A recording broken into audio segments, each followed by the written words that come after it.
Hey everyone, this is Shweta. Welcome to my YouTube channel. Previous lectures में हम right to equality discuss कर रहे थे, जिसके अंडर में टोटल आर्टिकल 14 टू 18 आर्टिकल्स आते हैं। इसमें से हम आर्टिकल 14, आर्टिकल 15 और आर्टिकल 16 के बारे में डिटेल से डिस्कस कर चुके हैं। अगर आपने ये वीडियोज़ नहीं देखी हैं तो ज़रूर इसको देखिएगा। आज हम देखेंगे आर्टिकल 17 और आर्टिकल 18। तो चलिए स्टार्ट करते हैं। आर्टिकल 17 अबोलिशन ऑफ अनटचेबिलिटी, अस्पृश्यता का अंत, छुआछूत के अंत की बात करता है ये अनुच्छेद। अनटचेबिलिटी या अस्पृश्यता शब्द क्या होता है, इसको हम सबसे पहले देखेंगे। तो ना तो आपके कॉन्स्टिट्यूशन में और ना ही किसी पार्लियामेंट के एक्ट में इस वर्ड को डिफ़ाइन किया गया है, लेकिन अगर हम इसे सिंपल भाषा में समझने की कोशिश करें तो कुछ वर्गों के कुछ लोगों को उनके जन्म या जाति के आधार पर बाय बर्थ या बाय कास्ट सामाजिक रूप से निर्योग्य ठहराया जाता है कि आप सोशली डिसेबल है इन चीज़ों के लिए, क्योंकि आपका प्रॉपर इस कास्ट में या फिर इस जगह पर इन वर्ग में आपका जन्म हुआ है। ठीक है, तो ये इसकी हमने डेफिनेशन समझ ली। आर्टिकल 17 बोलता क्या है, तो ये छुआछूत को समाप्त करने की व्यवस्था करता है। कैसे कि इसका किसी भी रूप में आचरण निषिद्ध है, यानी आप छुआछूत का किसी भी तरह से व्यवहार नहीं कर सकते किसी के साथ में।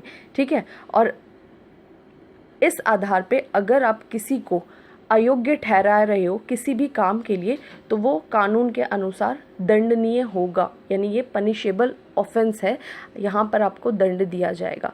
तो अगर हम साधारण भाषा में समझे, ये बोल रहा है कि अगर आप छुआछूत की व्यवहार कर रहे हो किसी के साथ कि भाई आप इस जाति के हो तो हम आपसे टच ना हो, जो पहले बहुत ज़्यादा चलता था हमारे समाज में, या फिर आप उनको किसी चीज़ के लिए डिसेबल करार दे रहे हो। फॉर एग्ज़ाम्पल, सार्वजनिक जो पूजा स्थल होते हैं, मंदिर, वहाँ पर उनके जाने को आप रोको। सार्वजनिक जो भी मनोरंजन स्थल हो गए या होटल्स हो गए या दुकान हो गए, वहाँ पर उनके प्रवेश को वर्जित करो, या फिर उनको छुआछूत या अस्पृश्यता की बात करके बेइज्जत करना कि आप इस कास्ट के हैं, और छुआछूत को सही ठहराना कि हाँ भाई ये जो सिस्टम चला आ रहा है ये पूरी तरह से सही है। तो इस तरह की कोई भी एक्टिविटी करते हुए कोई भी पाया जाता है तो उसको दंड दिया जाएगा। आर्टिकल 17 इसका प्रावधान करता है। ठीक है, अब यहाँ पर आपको एक चीज़ और समझना है कि ये विधि के अनुसार दंडनीय है, लेकिन इसमें क्या दंड दिया जाएगा। तो आर्टिकल 17 को आपको आर्टिकल 35 के साथ लिंक करना होगा, जो हम आगे डिस्कस करेंगे। आर्टिकल 35 में लिखा हुआ है कि पार्लियामेंट के पास पावर है, वो आपके किसी भी फंडामेंटल राइट को लागू कराने के लिए कोई भी कानून बना सकती है, और ये जो दंड दिया जाएगा ये किसके हिसाब से दिया जाएगा, पार्लियामेंट जो कानून बनाएगी। और पार्लियामेंट ने इसके लिए कानून बनाया, कौन सा, अस्पृश्यता अपराध अधिनियम 1955, अनटचेबिलिटी ऑफेंसेस एक्ट 1955। ठीक है, सबसे पहले ये एक्ट बनाया गया और इसमें सारे के सारे दंड लिख दिए कि अगर कोई भी इस तरह की एक्टिविटी करता है तो उसको इतने साल की सज़ा, इतना उसको पेनल्टी देना होगा। ठीक है, आगे चल के ये पाया गया कि ये जो अनटचेबिलिटी एक्ट ये जो लाया गया था, इसमें पनिशमेंट जो है वो काफ़ी कम है, तो इसको और ज़्यादा इन्हेंस करने के लिए 1976 में इसको अमेंड कर दिया गया। और इसी एक्ट को, देखिए एक्ट यही वाला था, इसी को अमेंड करके इसका नाम चेंज करके लाया गया। क्या नाम रख दिया, protection of civil rights act 1955, जन अधिकार सुरक्षा अधिनियम 1955। और इसमें और ज़्यादा जो पनिशमेंट थी वो और ज़्यादा सख्त बनाए गए, उसको और ज़्यादा स्ट्रिक्ट कर दिया गया। ठीक है, तो ये हो गया आपका आर्टिकल 17। सेम यहाँ पे अबोलिशन ऑफ अनटचेबिलिटी, इसकी डेफिनेशन नहीं लिखी हुई है, और इस तरीके का अगर कोई भी प्रैक्टिस करता है तो वो पूरी तरह से पनिशेबल ऑफेंस होगा। और इसके लिए 2 एक्ट बनाए गए। पहला एक्ट था 1955 में, इसी को अमेंड कर दिया गया था 1976 में और बना दिया गया protection of civil right act 1955। ठीक है, नेक्स्ट है आपका आर्टिकल 18, अबोलिशन ऑफ टाइटल। ये बहुत ज़्यादा इम्पॉर्टेंट है, इसे हम समझेंगे। देखिए उपाधियों का अंत ये क्यों लाया गया, तो ब्रिटिश जो हमारे देश में 200 साल से लगभग शासन कर रहे थे, जब वो हमारे देश में शासन करते थे उस समय वो बहुत सारे टाइटल्स देते थे उन भारतीयों को जो उनके अंडर में काम करते थे और कहीं ना कहीं उनकी सरकार को सपोर्ट करते थे। तो उनको वो सर, नाइटहुड, इस तरह की बहुत सारे टाइटल्स देते थे। और एक्चुअल में ये क्यों दिया जाता था, ताकि इंडियंस के बीच में डिस्क्रिमिनेशन किया जा सके। फॉर एग्ज़ाम्पल किसी को टाइटल दे दिया और अन्य भारतीयों से उसे थोड़ा सुपीरियर बना दिया, इसके अंदर भी थोड़ा बहुत वो भावना आ जाती कि भाई मुझे टाइटल मिला है। तो इस तरह से कहीं ना कहीं ये इंडियंस के बीच में ही आपस में डिस्क्रिमिनेशन लाकर फूट डालने की कोशिश करता था। ये बात पहले पता थी सारे जो भी हमारे नेता थे।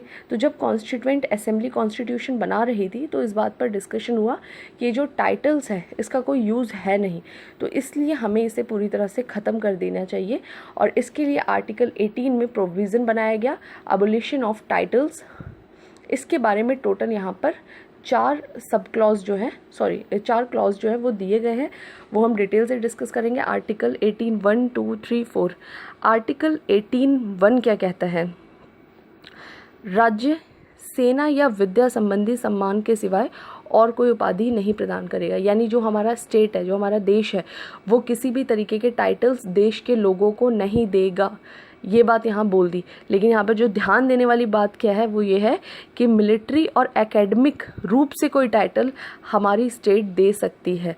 फॉर एग्ज़ाम्पल आपने देखा होगा एकेडमिक टाइटल कि अगर कोई MBBS कर ले रहा है तो वो अपने नाम के आगे डॉक्टर लगा लेता है। इसी तरह कोई PhD कर ले रहा है, वो अपने नाम के आगे डॉक्टर लगा रहा है।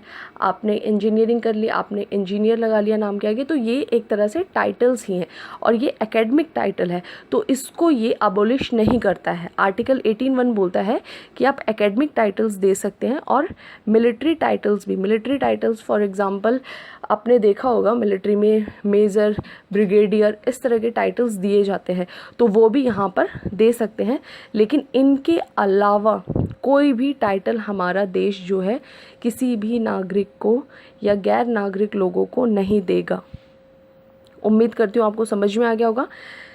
नेक्स्ट 18(2) क्या बोलता है, भारत का कोई नागरिक विदेशी राज्य से कोई उपाधि प्राप्त नहीं करेगा।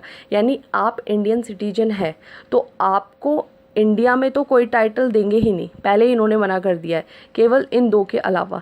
लेकिन अगर आप फॉरेन में जा रहे हैं या वहाँ से आपको किसी तरह के टाइटल का ऑफ़र आ रहा है, वो भी आप नहीं ले सकते। यानी abolition of title Indian citizen के लिए केवल इंडिया में ही नहीं बल्कि जो भी आपके फॉरेन कंट्रीज़ हैं उनके लिए भी लागू होता है। और ये है आपका अंडर आर्टिकल 18(2). नेक्स्ट है 18(3). ये क्या बोलता है, कोई विदेशी राज्य अधीन लाभ या विश्वास का पद धारण करते हुए। यानी अगर कोई फॉरेनर है जो इंडिया का सिटीजन नहीं है, इंडिया में रह रहा है और यहाँ पर ऑफिस ऑफ प्रॉफिट के पोस्ट पर काम कर रहा है। ऑफिस ऑफ प्रॉफिट पोस्ट या लाभ का पद एक तरह से बोल सकते हैं कि सेंटर या स्टेट गवर्नमेंट के अंडर में वो काम कर रहा है, किसी भी तरीके से सरकार से संबद्ध है। तो इस पद पर होते हुए वो किसी भी दूसरे राज्य से यानी किसी भी दूसरे देश से उपाधि प्राप्त नहीं कर सकता। कब तक, जब तक उसे राष्ट्रपति की सहमति नहीं मिल जाती है। कंसेंट बहुत ज़रूरी है प्रेसिडेंट ऑफ इंडिया की। देखिए ये सिंपल लैंग्वेज में बोले तो 18(3) बोल रहा है कि अगर कोई फॉरेनर इंडिया में ऑफिस ऑफ प्रॉफिट पर है और वो उसे किसी और कंट्री से ऑफ़र आ रहा है कि भाई ये टाइटल है, या उसको अपनी ही कंट्री से ऑफ़र आ रहा है, तो वो नहीं ले सकता। उसको सबसे पहले क्या करना पड़ेगा, राष्ट्रपति से सहमति लेनी पड़ेगी। मिलेगी तो ले सकता है, नहीं मिलेगी तो नहीं ले सकता है, जब तक वो इस पद पर है तब तक के लिए। ठीक है। नेक्स्ट है आपका आर्टिकल 18(4). ये बोलता है कि राज्य के अधीन लाभ का पद, सेम ऑफिस ऑफ प्रॉफिट पर कोई भी व्यक्ति किसी विदेशी राज्य से। अब यहाँ पर ये चीज़ आपको ध्यान रखना है, यहाँ पर बोल रहा है व्यक्ति, यानी इसमें दोनों कवर होंगे, सिटीजन भी और नॉन सिटीजन्स भी।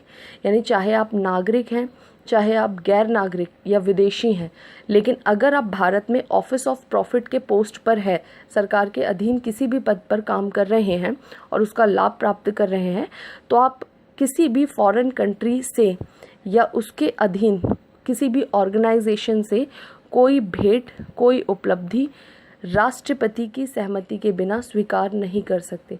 समझ में आ गया? तो टाइटल्स के साथ बोल रहा है कि कोई भेंट वगैरह भी आप नहीं ले सकते जब तक कि आपको राष्ट्रपति से सहमति नहीं मिल जाती है। तो इसको एक बार हम जल्दी से देख लेंगे क्या बोलता है। आपके आर्टिकल 18 के 4 जो क्लॉज है, आर्टिकल 18(1) बोलता है कि आपको किसी भी तरीके का टाइटल नहीं दिया जाएगा इंडियन सिटीजन को, केवल मिलिट्री और एकेडमिक रूप से आपको टाइटल दिया जा सकता है। यानी ये सिटीजन्स के लिए मना कर रहा है कि सिटीजन को नहीं देंगे। आर्टिकल 18(2) बोल रहा है कि सिटीजन के लिए ही वापस बात कर रहा है कि इंडिया में ही नहीं, आपको बाहर भी कोई टाइटल नहीं दिया जाएगा। ठीक है, ये भी सिटीजन, ये भी सिटीजन। आर्टिकल 18(3) यहाँ पर बात की गई है नॉन सिटीजन्स की, केवल नॉन सिटीजन्स की, कि अगर ये इंडिया में ऑफिस ऑफ प्रॉफिट के पोस्ट को होल्ड करते हैं तो इन्हें किसी भी फॉरेन कंट्री से किसी भी तरीके का टाइटल लेने के लिए कंसेंट ऑफ प्रेसिडेंट ज़रूरी है, राष्ट्रपति की सहमति इन्हें लेनी होगी। 18(4) दोनों के लिए ये सिटीजन्स फॉरेनर्स दोनों को कवर करता है ये, और बोल रहा है कि अगर आप ऑफिस ऑफ प्रॉफिट के पोस्ट पर हैं तो आप किसी भी तरीके का प्रेजेंट एम्प्लॉयमेंट या फिर कोई भी चीज़ को लेने से पहले आपको राष्ट्रपति की सहमति आवश्यक होगी। ठीक है, तो ये आपको समझ में आ गया होगा। अब देखिए, इसी से रिलेटेड एक टॉपिक है, उस पर हमें डिस्कस करना है।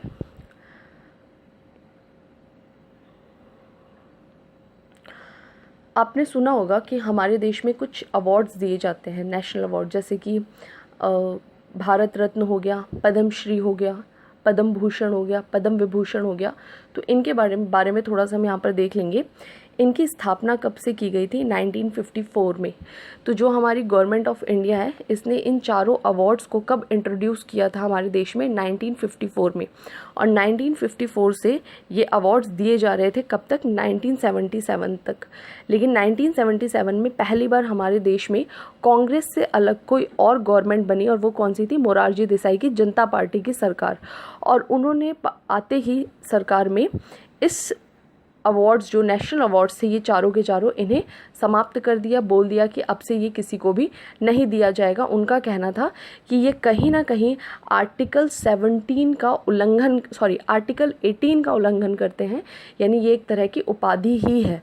और आर्टिकल 18 बोलता है कि अबोलिशन ऑफ टाइटल, यानी टाइटल्स नहीं दे सकते। ठीक है, आगे 1980 में वापस से कांग्रेस की सरकार आती है, इंदिरा गांधी की, और उन्होंने इसे वापस प्रारंभ कर दिया। तब से लेके आज तक ये नेशनल अवार्ड्स दिए जा रहे हैं। अब आते हैं सुप्रीम कोर्ट की बात पे। 1996 में ये मामला सुप्रीम कोर्ट जाता है। ठीक है, सुप्रीम कोर्ट ने इस पर क्या बात बोली कि जिन उपलब्धियों की संवैधानिक वैधता को उचित ठहराया है उनमें ये सब, यानी सुप्रीम कोर्ट ने बोल दिया कि ये जो भी नेशनल अवार्ड्स हैं, भारत रत्न, पद्म श्री, पद्म भूषण, पद्म विभूषण, ये सभी के सभी आर्टिकल 18 का उल्लंघन नहीं करते हैं। यानी ये आर्टिकल 18 के अंदर में जिस टाइटल वर्ड का यूज़ किया गया उस टाइटल में नहीं आते हैं। और ये किसी भी क्षेत्र में किसी व्यक्ति के द्वारा बहुत अच्छा परफॉर्मेंस करने पे, जैसे आर्ट या किसी और क्षेत्र में, उसको इन नेशनल अवार्ड्स को दिया जाता है।